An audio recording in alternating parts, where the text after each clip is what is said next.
देखिए, राजस्थान जो police constable की जो भर्ती निकली है, नोटिफिकेशन जिसका जारी हो गया है और 2023 के लिए हम उसमें आज भूगोल के सिलेबस को लेकर के चर्चा करने वाले हैं। हालांकि काफी लंबा आप लोगों को सिलेबस प्रोवाइड करवाया गया है और उस सिलेबस को आपको एक तय समय में पूरा करना है।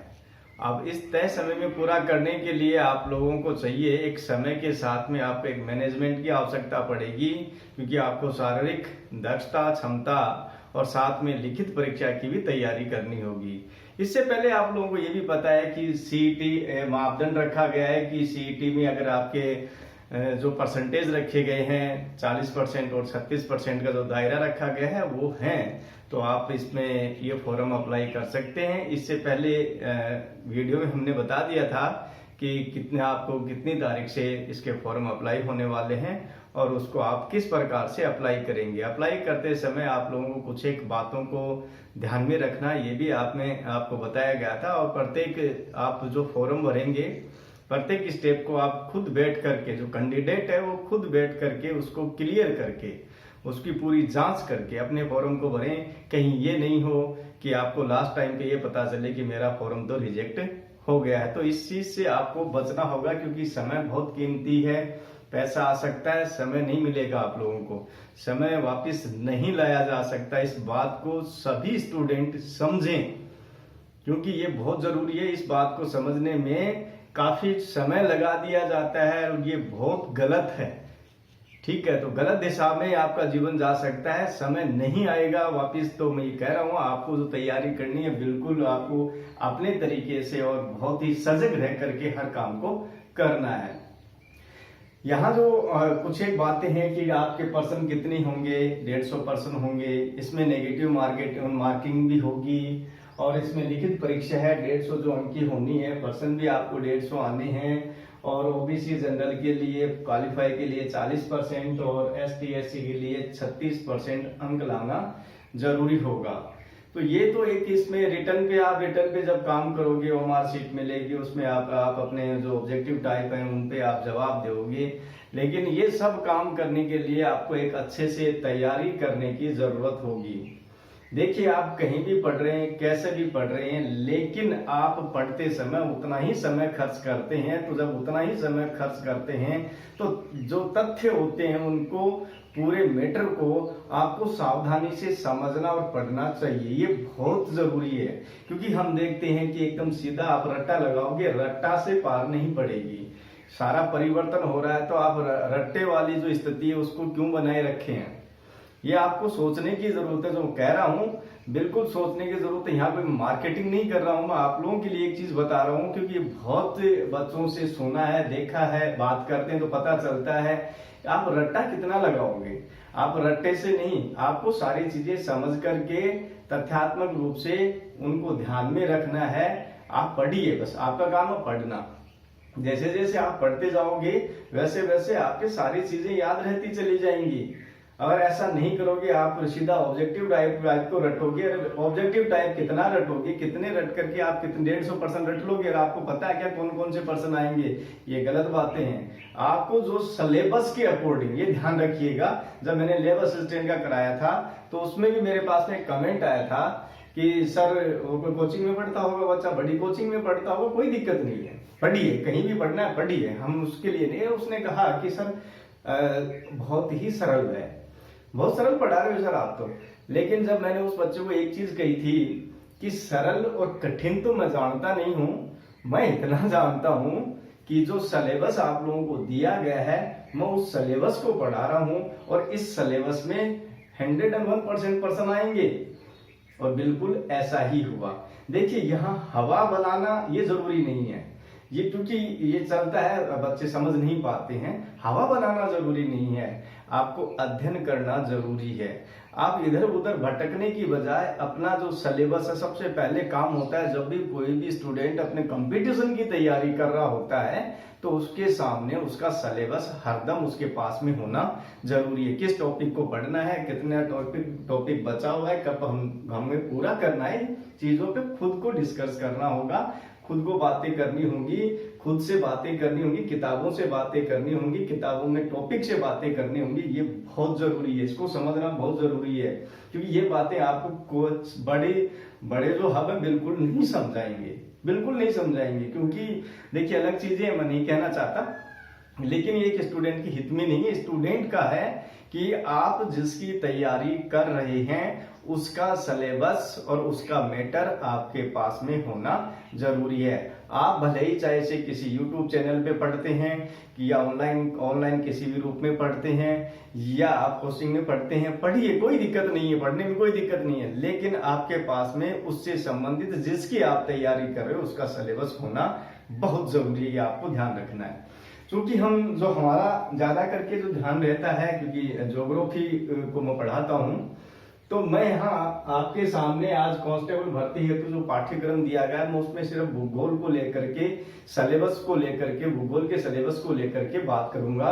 क्योंकि ये सारे के सारे टॉपिक आपको एनसीईआरटी अर्थ क्लासेस ज्योग्राफी का जो यूट्यूब चैनल है उस पे आपको मिल जाएंगे। और इसके साथ साथ में जैसे जैसे हम आगे बढ़ेंगे तो खेतड़ी क्लासेस के नाम से ही एक चैनल और है, तो उस पे भी आपको ऑब्जेक्टिव टाइप पर्सन है वो आपको मैं देता चला जाऊंगा, उसमें कोई दिक्कत नहीं है।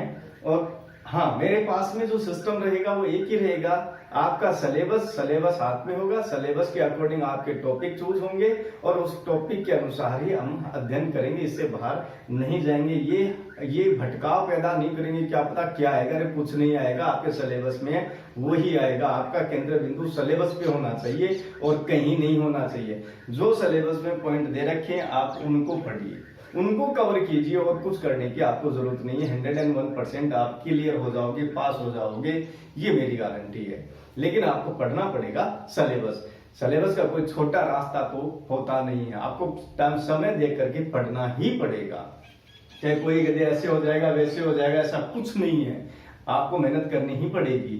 और बिना मेहनत के आपको भी पता है कुछ नहीं मिलने वाला है। बातें अगर मैं आपके पक्ष की बातें करूंगी ऐसा हो जाएगा वैसा हो जाएगा, भैया कुछ नहीं होने वाला है, आपको पढ़ना ही पड़ेगा। चाहे कुछ भी किसी से भी कहा लो, आपको खुद को पढ़ना ही पड़ेगा। जब आपके पेट को भरना है तो आपको खुद को खाना ही पड़ेगा, नलकी से पार नहीं पड़ती है। तो ये आपको ध्यान रखना है कि जब आपको ही पास होना है, आपको ही क्वालिफाई होना है, आपको ही नौकरी लगनी है तो पढ़ना भी आपको ही पड़ेगा, ये बिल्कुल ध्यान रखिएगा। अपने जो टॉपिक है, देखो विश्व का भूगोल में आपको क्या मिल रहा है और भारत का भूगोल जो है उसमें आपको क्या मिल रहा है। इसके बाद में राजस्थान का भूगोल, उस पर भी चर्चा करेंगे कि आपको विश्व का जो भूगोल है, ठीक है, वर्ल्ड जो ज्योग्राफी है, वर्ल्ड ज्योग्राफी में आपको कौन कौन से पॉइंट दिए गए हैं। देखिए सौर मंडल आपको मिला है, तो सौर मंडल के जितने भी पर्सन बनते हैं, इसका थ्योरेटिकल पार्ट मैंने पढ़ा रखा है एनसीईआरटी अर्थ क्लासेस ज्योग्राफी, जो मेरा यूट्यूब चैनल है मुख्य रूप से, तो इस पे मैंने पढ़ा रखा है पूरा का पूरा सौर मंडल। और फिर भी अगर कोई बातें आपको समझ में नहीं आती हैं तो आप कमेंट करके बता सकते हैं, जब भी मुझे समय मिलेगा बिल्कुल मैं आप लोगों को बताऊंगा, आपके लिए तैयार हूं। लेकिन पढ़ने वालों के लिए बिल्कुल तैयार हूं, कोई दिक्कत नहीं है। इसके बाद में वायुमंडल व विभिन्न परतें हैं, तो एटमॉस्फेयर के बारे में, उसके एटमॉस्फेयर लेयर्स के बारे में यहाँ चर्चा करनी होगी आप लोगों को। इसमें विश्व के महाद्वीप एवं महासागर, यहाँ विश्व के महाद्वीप और महासागरों की बात करोगे तो आप ये समझिए कि कितने महाद्वीप हैं, कितने महासागर और उनकी मुख्य मुख्य जो विशेषताएं हैं उन पे आपको अध्ययन करना है। अक्षांश एवं देशांतर, अक्षांश एवं देशांतर, इनके बारे में।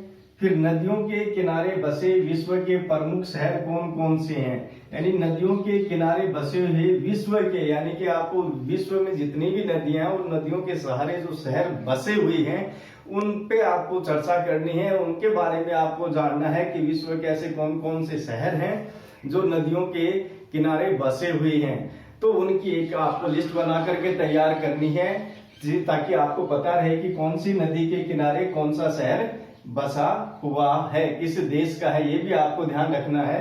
तो ये सारी बातें हैं। विश्व के प्रमुख स्थानों के उपनाम, अगर इस जो विश्व के जो विभिन्न स्थान हैं उन स्थानों के उपनाम क्यों हैं, कैसे हैं, किसकी वजह से हैं, तो यहाँ आपको उन चीजों पर अपनी बातें रखनी है, उनको पढ़ना है कि विश्व के जो प्रमुख स्थान हैं उन स्थानों के उपनाम हैं, तो उपनाम कुछ ना कुछ कारण से बनते हैं। जैसे आपको मैं बता दूं, खेतड़ी है, खेतड़ी को ताम्र नगरी कहूं, कह सकते हो, क्योंकि यहाँ तांबे की खान है, एशिया में इसका नाम आता है। इसके बाद में खेतड़ी को आप विवेकानंद की नगरी कहो, विवेकानंद जी का है, रामकृष्ण मिशन है। तो ऐसे आप लोगों को कहीं ना कहीं आपको उपनाम की वजह आपको मिलेगी, और उनको आप ध्यान रखिए कि इस शहर को किस उपनाम से जाना जाता है, क्यों जाना जाता है, ये सारी चीजें आपको तय करनी होंगी। इस स्टाइल से आपको पढ़ना पड़ेगा। जब चूंकि आपको यहाँ तक का जो पूरा मैटर है, आपको एनसीईआरटी की जो ये एनसीईआरटी अर्थ क्लासेस ज्योग्राफी जो मेरा यूट्यूब चैनल है, उसके ऊपर आप लोगों को ये सारे के सारे टॉपिक जो हैं ये आपको मिल जाएंगे। फिर भी कोई दिक्कत रहती है तो आप लोग इस पर कमेंट कर सकते हैं, समय मिलेगा आप लोगों के लिए तैयार, इनके लिए भी समय मिलेगा, बिल्कुल बना के देंगे आपको, ठीक है। फिर है भारत का भूगोल। ये जो सारी चीजें पढ़ी ये एनसीईआरटी आधारित है पूरी की पूरी, कोई दिक्कत नहीं, आप उनको पढ़िए। पर्सन भी इनके हैं जो लेब असिस्टेंट में, क्योंकि टॉपिक वहीं से ही है, तो उसमें कोई दिक्कत नहीं आनी चाहिए आप लोगों को। आपको ऑब्जेक्टिव टाइप भी मिलेंगे, थ्योरेटिकल भी पूरा मिलेगा। आपको जैसे समझना है उसको समझिए, पढ़िए और आप उसको याद कीजिए। भारत का जो भूगोल है, भारत की स्थिति के बारे में आपको चर्चा करनी है, अक्षांश व देशांतरों की स्थिति के बारे में चर्चा करनी है, कौन सा स्थलीय कौन सा जलीय भाग सीमा है वो आपको ध्यान रखना है। इनके बारे में आपको चर्चा करते हुए भौतिक विभाग फिजिकल डिवीजन के ऊपर आपको चर्चा करनी है। नदियां, झीलें, मिट्टियां, राष्ट्रीय उद्यान, यानी कि भारत की प्रमुख नदियां, झीलें, मिट्टियां और राष्ट्रीय उद्यान के बारे में आपको पढ़ना है। फिर है खनिज संसाधन, खनिज संसाधन, भारत के जो खनिज संसाधन उन पे आपको देखना है। ऊर्जा संसाधन के बारे में आपको देखना है। फिर कृषि व प्रमुख उद्योग, भारत के कौन कौन से कृषि प्रदेश हैं, कृषि क्षेत्र हैं, कौन कौन सी प्रमुख फसलें हैं, कहाँ कहाँ उगाई जाती हैं, कब होती हैं, उन पे सारे पे, और प्रमुख उद्योग कौन कौन से हैं भारत में, उन पे आपको चर्चा करनी है। और उसके बाद में है आपकी जनसंख्या। तो ये विश्व के भूगोल और विश्व का जो भूगोल और भारत का जो भूगोल है उसमें आप लोगों को ये टॉपिक मिले हैं, जिनको आप आसानी से आप धीरे धीरे कर सकते हैं, और समय है आप लोगों के पास में। और ये सारे के सारे टॉपिक भी आपको इसी YouTube चैनल पर जो एनसीईआरटी अर्थ क्लासेस के नाम से इस पे आपको मिल जाएंगे। राजस्थान का जो भूगोल है उसमें जो मैटर आप लोगों को टॉपिक जो मिल रहे हैं उसमें आप देखिए राजस्थान की स्थिति एवं विस्तार।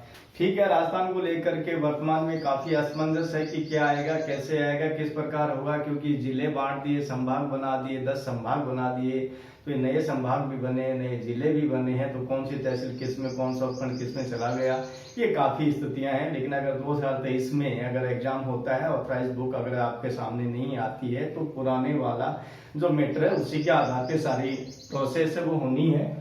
फिर है भौतिक स्वरूप है, यानी राजस्थान का भौतिक स्वरूप है, भौतिक विभागों की आप इसमें बात करोगे। फिर राजस्थान की जलवायु है, नदियां हैं, झीलें और मृदाओं के बारे में आपको देखना है। मुख्य मुख्य बिंदुओं को आपको देखना है और उसमें से जो पर्सन बनते हैं उनको उठाना है आप लोगों को। राजस्थान की वनस्पति एवं अभ्यारण्य पे चर्चा करनी है। पशु संपदा एवं डेयरी विकास, पशु संपदा एवं डेयरी विकास। अगर राज्य में इस प्रकार के नए कुछ चीजें हुई हैं, बदलाव हुए, कुछ परिवर्तन हुए हैं, नए कुछ बने हैं, तो उनको भी आपको बिल्कुल ध्यान में रखना है। खनिज संसाधन एवं ऊर्जा संसाधन राजस्थान के। फिर है राजस्थान के पर्यटन। अब पर्यटन का जो स्लोगन है वो भी चेंज हुआ है, वो भी आपको ध्यान रखना है। राजस्थान कुछ अपना सा लगे इस प्रकार का, है ना। सिंचाई परियोजनाएं, राजस्थान में कौन कौन सी सिंचाई परियोजनाएं हैं। हालांकि इन सब पे आपको इस जो YouTube चैनल है मेरा एनसीईआरटी अर्थ क्लासेस, इसमें आपको ये सारा मैटर मिल जाएगा, इसमें कोई दिक्कत नहीं है।